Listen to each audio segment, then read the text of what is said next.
This is Life in the 1900s newspapers, where I read the actual words from vintage newspapers. Today, we're driving through the 30s.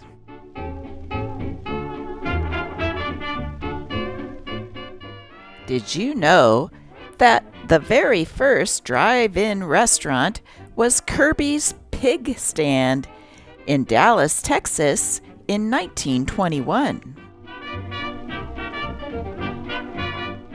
Those old drive-in restaurants didn't have a window like today's drive-ins. You waited in your car until a nice car hop came and got your order.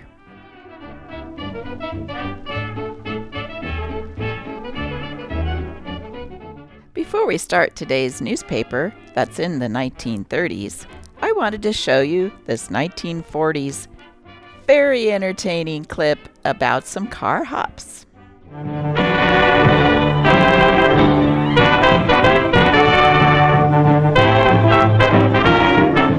If you're looking for a mate and you want to make a date with a girl that's never late, we're always at your service. Large and small ones every size. Some are dumb and some are wise. We don't have to advertise that we're always at your service. In uniform so neat, each one demure and sweet. What we serve will be a treat. Here's the place to eat. So every time you make a call, your tips may be large or small. Sometimes there are none at all. Still, we're always at your service. When you travel near or far, drive up in your motor car. You can sit right where you are, for we're always at your service. If you order chops or steaks, we don't bring you griddle cakes. We deliver in 2 shakes, for we're always at your service. It's always been our boast. We're known from coast to coast, from a pickle to a roast. We're the nation's host. We won't pour soup down your back. Coffee don't taste like shellac.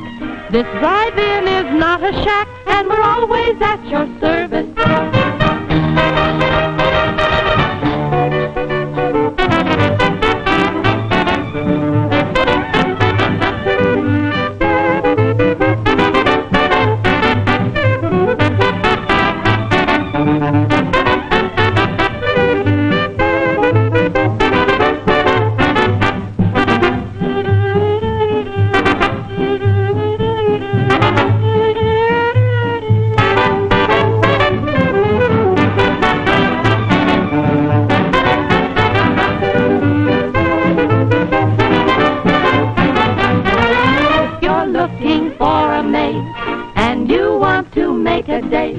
With the girl that's never late, we're always at your service.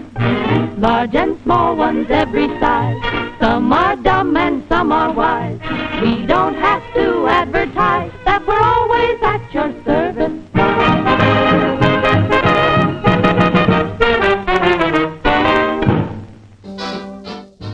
Today's newspaper is the Henderson Daily News from Henderson, Texas, dated June 14th, 1935.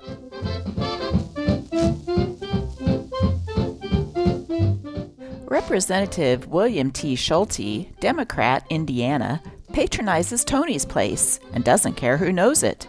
Schulte, a one-time vaudeville artist, got into an argument about the restaurant with Representative Thomas Blanton of Texas, who insinuated that Tony's Place wasn't quite the right place to go. "You bet I go there," says Schulte, "and so do 20 or 30 of my colleagues.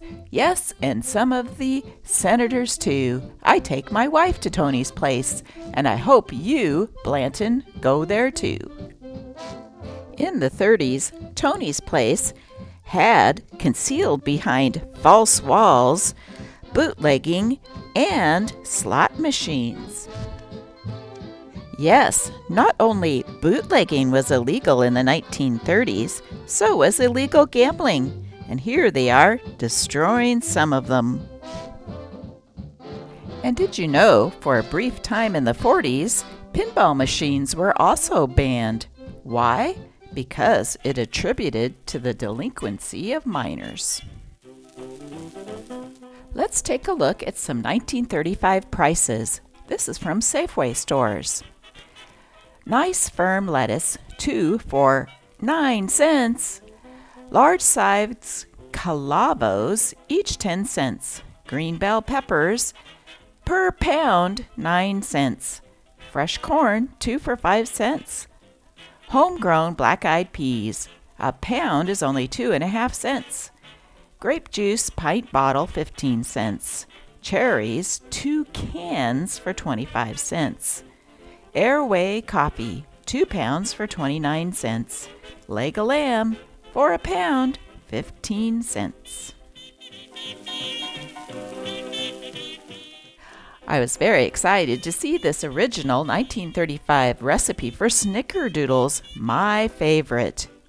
2 cups granulated sugar, 4 tablespoons butter, 2 eggs, 1 cup chopped raisins?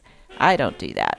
1 cup milk, 4 cups flour, 4 teaspoons baking powder, a teaspoon of salt, and 1 teaspoon of vanilla. Beat the eggs until light and beat in sugar and butter, which has been softened but not melted. Mixed and sift flour, add baking powder, and add with raisins to first mixture. Add milk, mix until smooth. Drop by teaspoonfuls on an oiled and floured baking sheet. Sprinkle generously with sugar and cinnamon. Mix together and bake 20 minutes in a 350-degree oven.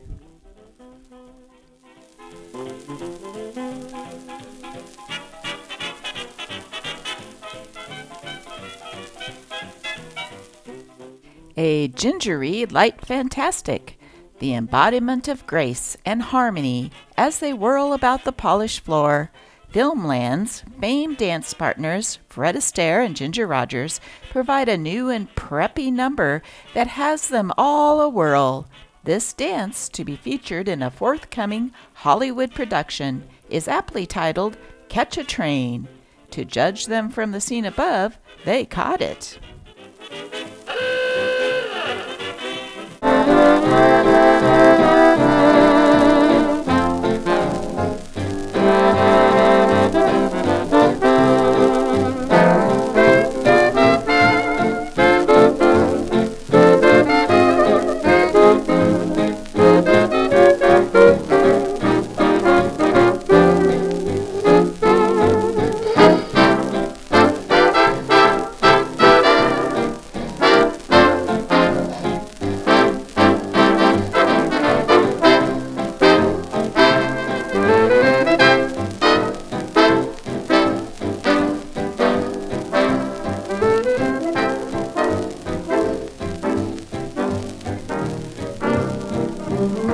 I'm putting all my eggs in one basket.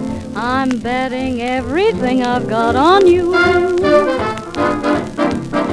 I'm giving all my love to one baby.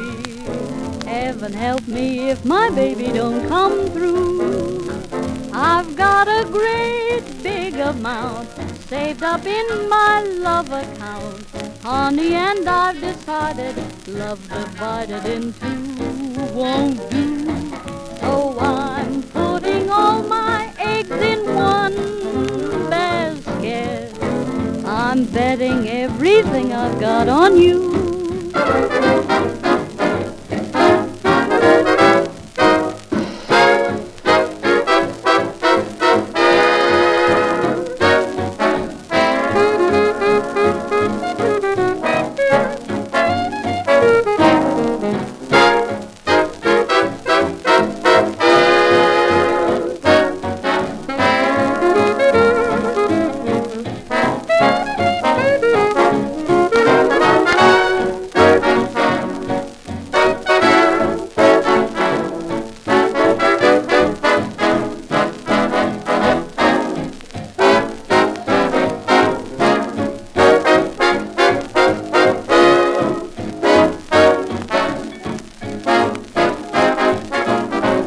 A new sound in the night, A new kind of jazz, something called swing, and Benny Goodman is the king of it.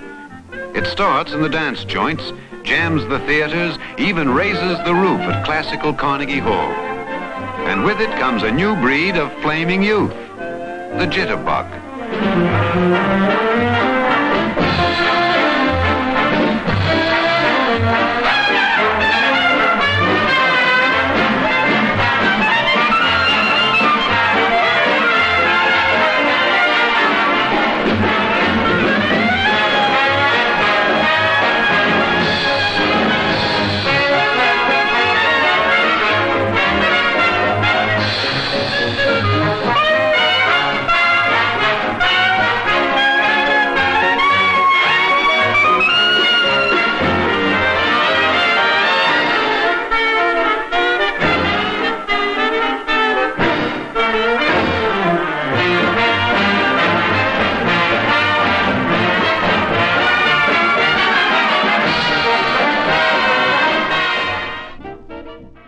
Hist, a G-man in disguise.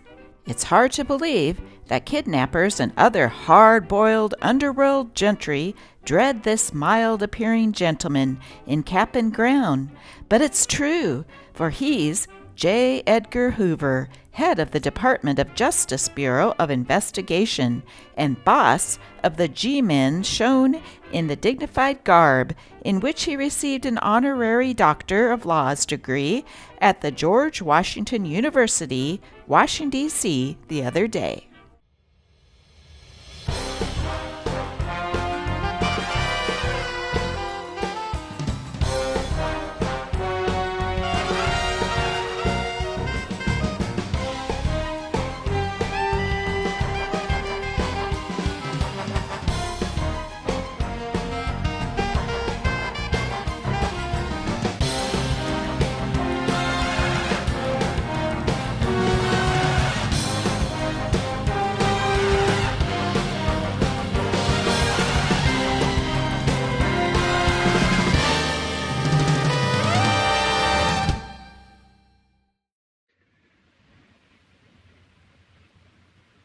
You no good tramp.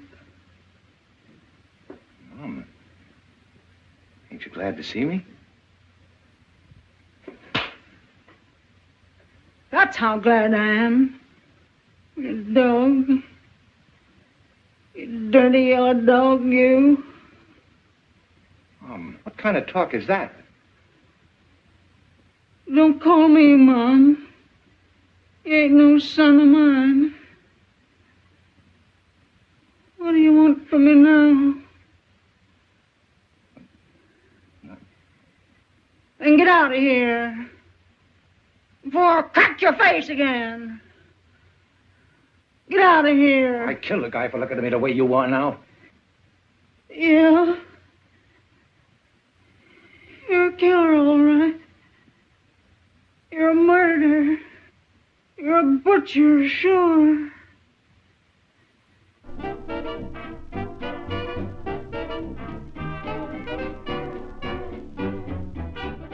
We'll end today's video with one of my favorite comics from the 30s, Our Boarding House.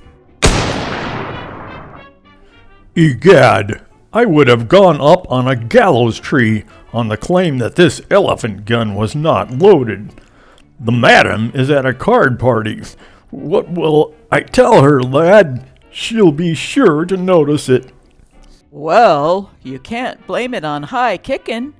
Is there any such thing as a plaster beetle? Tell you what, I'll explain it to her while you're signing up on a tramp steamer. Get your satchel out, Major.